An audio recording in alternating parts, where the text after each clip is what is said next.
Speaking of fun things, and we're only to step 5, Uh-oh. and now we're doing the house hunting part, Tracy. And We're to the fun part. yeah, it is to the fun part, but we wanna explain a few things because I don't think a lot of people quite understand how homes end up on websites, right?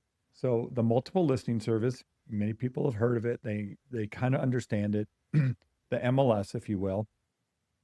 This is where all realtors, for the most part, put their homes, and it's a way that homes get distributed out between all the different websites. For the most part, homes that you see on one national website and another national website, they're going to be the exact same home because all sourced through the same central source, which is in the Albuquerque area, Southwest MLS. The MLS, what it does, it's great. It shows, what is it priced at? What is the asking price? What's the status? Is it active? Is it available to be seen? As well as all the details about the property. And the thing that's good about the MLS, since that's my jam, is the MLS, you can really trust what it says. There's a lot of stuff going on there. So if it's showing active and available to purchase, it's going to be active and available to purchase because it's monitored and policed very well. Just on the multiple listing service, there are homes that you're not always going to see out on the sites. And just so you understand that. And it gets a little more detail. I don't want to go into weeds on it, but you will see homes that are pending, meaning they're under contract to purchase. They're going through their due diligence and their whole contract to close period, which we're going to talk about in a second. But those homes somebody already has a contract on, and you'll see those on websites just so you understand that. But the other thing is there's homes that maybe are withdrawn from the market.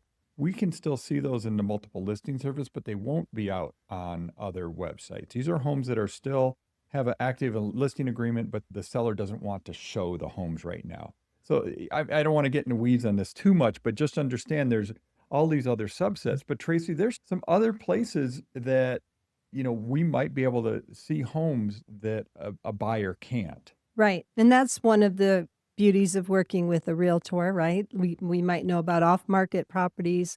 We might know about things that are kind of in a hopper somewhere.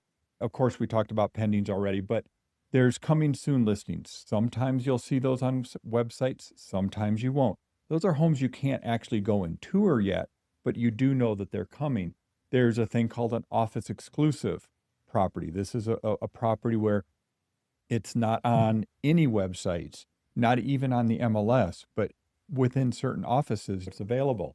And then there are some listings called MLS only, meaning only other realtors can see it in the MLS because the seller doesn't want it on all those other websites. So there's a lot of nerdy stuff there, but I just want people to understand you got to be working with a realtor if you want to make sure you see everything available. So that's why we give real-time accuracy, right? Broker to broker networks, new construction not fully listed in MLS, homes pre-market. So all of those types of things fall into the category you're talking about as well. Yeah, Yep. exactly.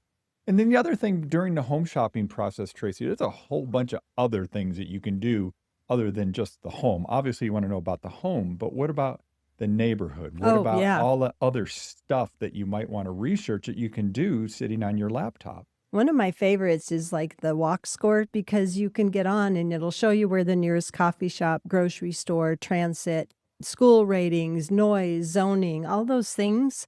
Or you can look them up individually, get on Google Maps. I've had several people, Tigo, when they are moving around, they say, I do not want to back to a busy street or be on a busy street. You can map it out and go, oh, it backs to Wyoming. Of course, I don't want to waste my time and look at that house, right? So sometimes it's just good to put it on a Yeah. map. Yeah, no, there's a lot of resources, and people usually figure that out. Google Maps is amazing, the street view, for example, right? Right. You can see the house, but then you can walk up and down the street and see, homes on both sides. And one again, a little pro tip on Google Maps is if you look in the lower right, it'll show you when that photograph was taken or when that street view was taken. It could be 3 years old, so it may have changed quite a bit. But It has history too sometimes, so yeah, you can see back. I had one recently where we did the street view before we went out and looked at homes. We went through each one of them because they were very specific. And we went down the street and the whole street was just like cars. Nobody parked in their garage and it just felt jammed in, and they were like, "Yeah, we don't wanna be on that street." It just, Interesting. you knew Yeah. right No, away. that's a good example. There's a bunch of other stuff. Of course, school rankings, if that's, critical for you, understanding what the schools are in a certain area, Right. crime stats, understanding what's going on with crime in certain areas. They even have noise and sound ranking websites, so you can put in an address and it'll tell you what the sound score is. So if it's near the airport, flight path, it's going to have a bad score, for example. Yeah. There's zoning maps. Let's say you're looking at a home and there's a vacant property behind it, a vacant lot, and you don't know what it is. You're curious what it's zoned for. You can look that up as well. So there's a lot of resources and things that you can do to understand about the property other than just seeing the property on one of the websites and Yep. looking at it, of course, in person. So, Tigo, one of the next things is that in our market, we still have hot properties, right?